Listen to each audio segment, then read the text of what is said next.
Departure and we're cruising at altitude of 36,000 feet and will be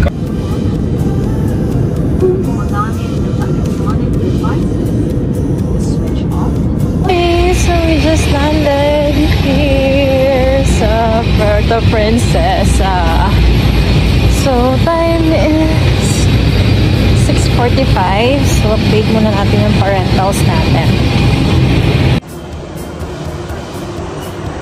Since wala nang last trip sa Port Barton, ang gagawin natin is we're gonna ride a tricycle at mag-i-stay tayo ng one night here sa Puerto Princesa. Nakapag-book naman na tayo. Let's go!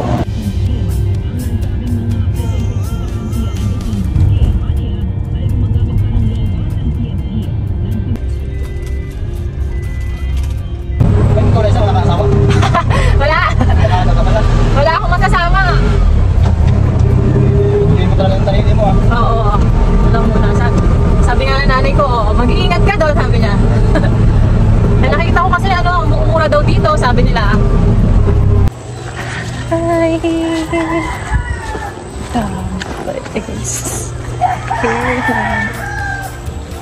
Hi, good morning. Ayan, nandito na tayo sa Port Barton. Nag-i-stay ngayon ako. Nag-i-stay ako ngayon sa Damdam Place for 2 nights na lang. Kasi kagabi, nag-stay tayo sa Puerto Princesa kasi hindi tayo inabutan ng last trip ng van pa Port Barton. So, nag-book na lang tayo agad-agad ng hostel doon for 1 night. Tapos, ayun, umalis din ako ng 5 AM. Pinikap ako ng van from Privado Hostel hanggang dito. So, 3 hours lang yung biyahe. And 500 pesos yung one way. And then, yeah. Ito lang, dito na tayo. Yung dito parang Siargao, mala Siargao, gano'n. Yung mga daan-daan, tapos pa-curve-curve. So, ngayon, 9 pa lang pero hanap tayo ng pagkakainan tapos magbubook tayo ng land tour para mamaya. So, ayun lang. See you later. It's me here. So,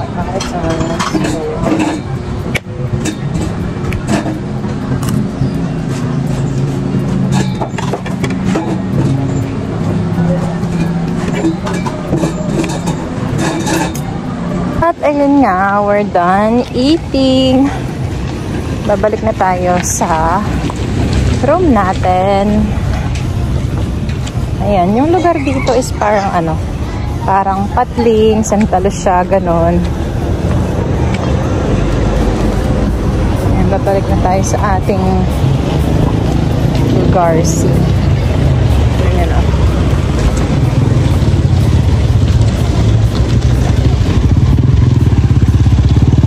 Basta mahilig ka sa lakarin, kaya mo to.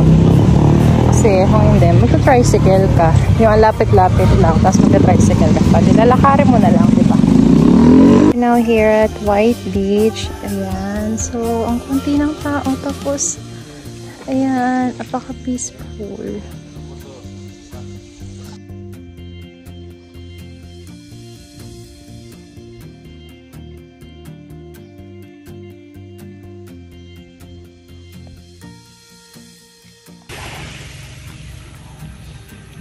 Okay, so ngayon nandito tayo sa Coconut Beach.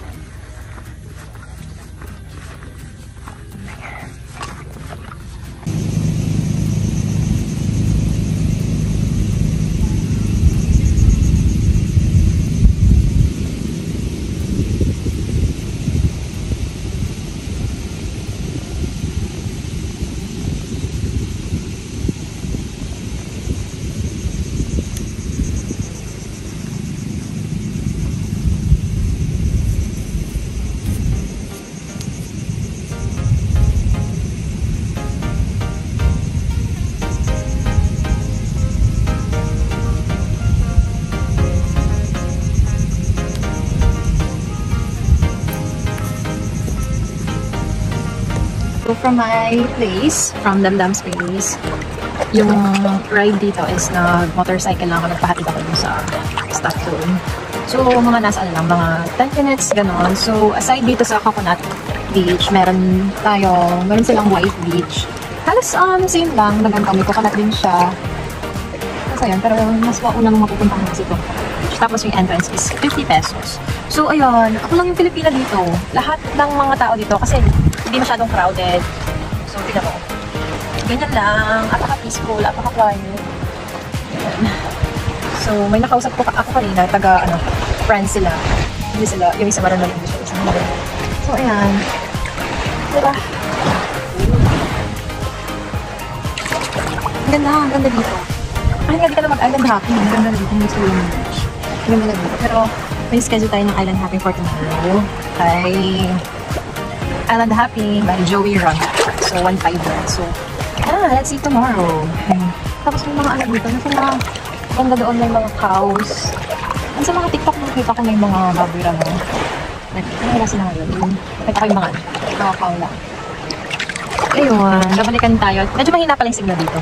Mas babalikan tayo ni Kuya mga alas 3. Ayun, so picture lang. Pasyal pa kayo. Pasyal. Outfit check. Diba?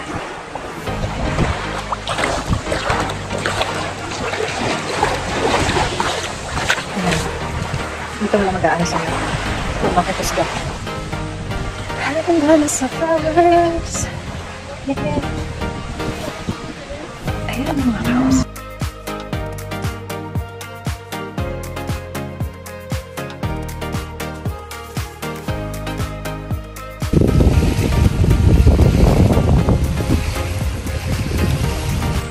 Hi! Ayan, so pupunta tayo ngayon sa Barton Bistro. 1 kilometer lang siya. Ayan, nakita ko maganda yung spot doon. Sunset gano'n. So let's walk.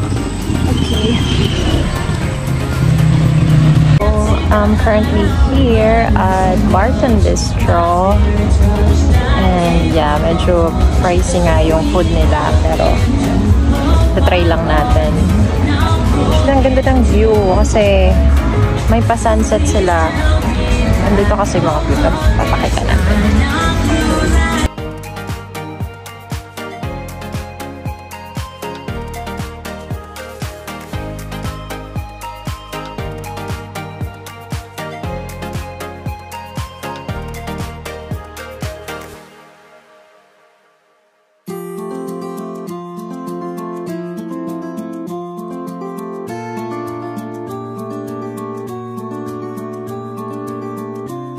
Hindi tayo nabusog dun sa kinain natin sa Barton Bistro.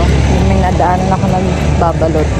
Kumain tayo ng isang balot. Ngayon, dito sa Star Apple Canteen.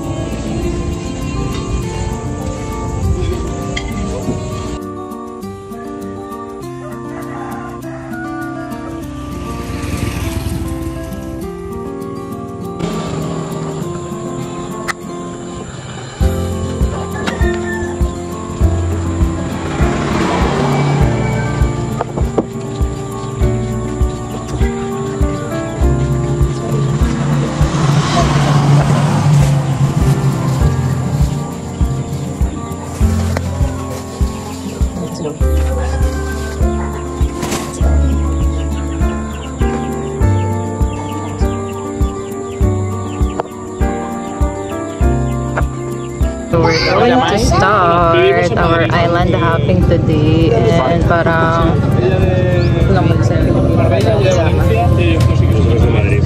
napalibutan ako ng mga Spanish, mga taga-Spain. We're about to start our island hopping tour.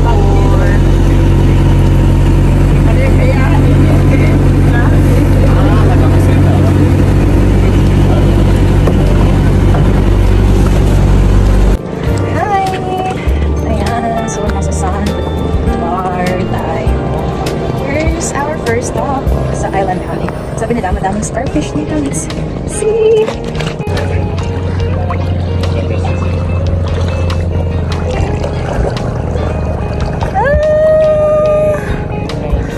Starfish!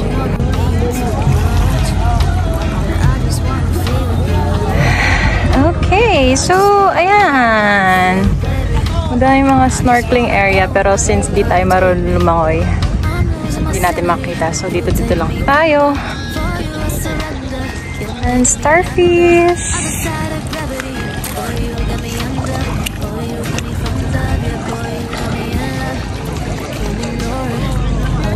Right there.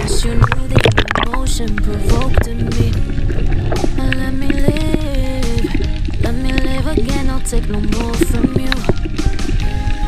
You got my soul. Oh, you let me fly, you let me go. Oh, now you're gonna see it clearly. Blow it on the weekend. You want me, then you leave it.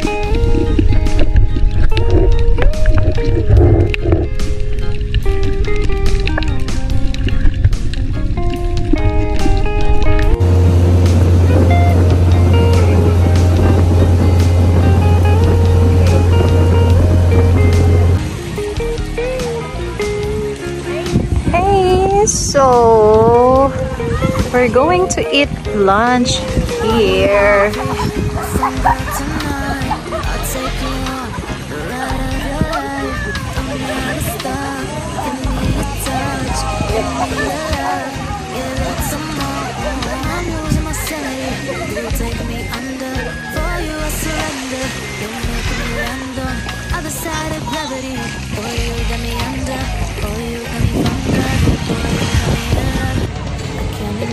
Hi! Saan lugar to? Ito. Maxima Island. Ang ganda! So dito din kami magla-lunch.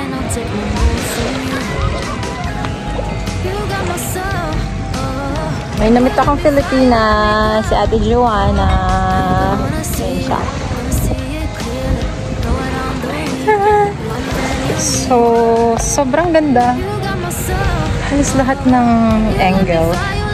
Pwede ko mag-video. Pwede mo.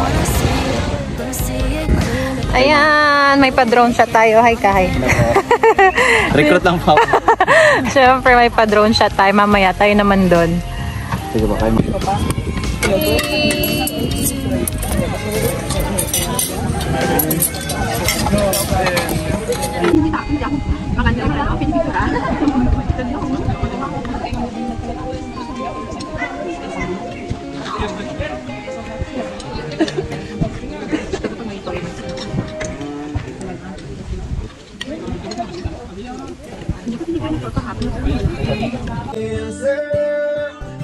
It feels so good to reunite.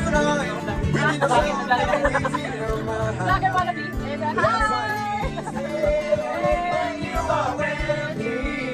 I'm free. I'm good. Okay, say hi! Eh, muna kayo, Okay, our last stop. Paradise Island. Almost 4 p.m. Nag-picture na kami niya rin. The better part of me. I'm more than.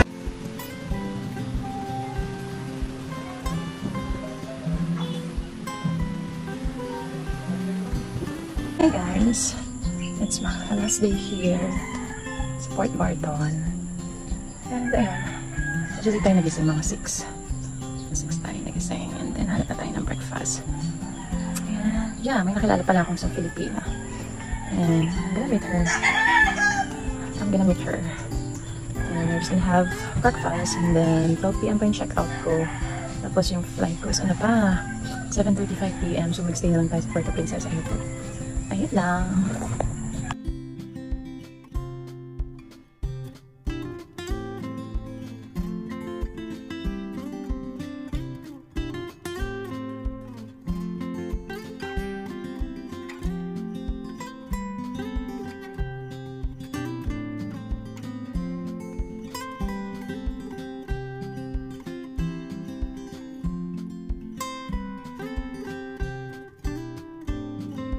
Doggy!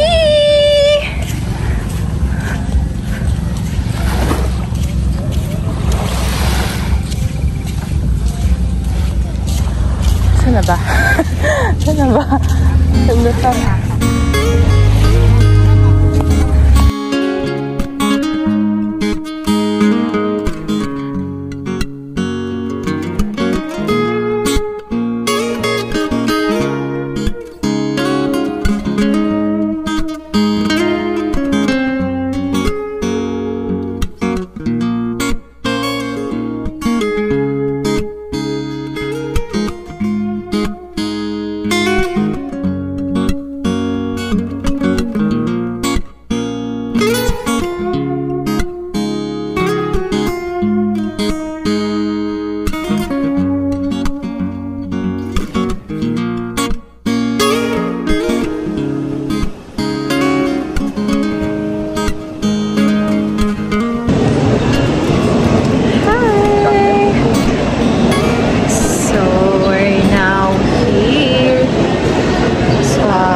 Princesa Airport and it's for 11 p.m. and yung flight natin is actually 7 p.m. pa.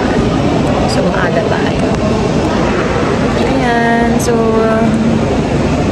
okay naman pala yung ano nila dito. Mas malaki yung airport nila kaysa sa Busuanga. So, pero papuntang ko. Ayun lang.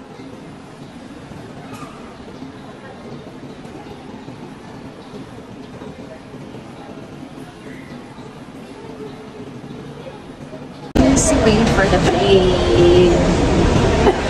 And guess what? Diba, may bagong policy. Parang dati na ito yung policy ng AirAsia na yung hand carry bag at saka yung personal bag, it should not exceed 7 kilograms. So, tinimbang ko yung backpack ko na sa 6.777 something. Then, tapos yung personal bag ko tapos na 7 kilograms. But I hope they won't check it. Hi, Puerto Princesa! Arrived at terminal.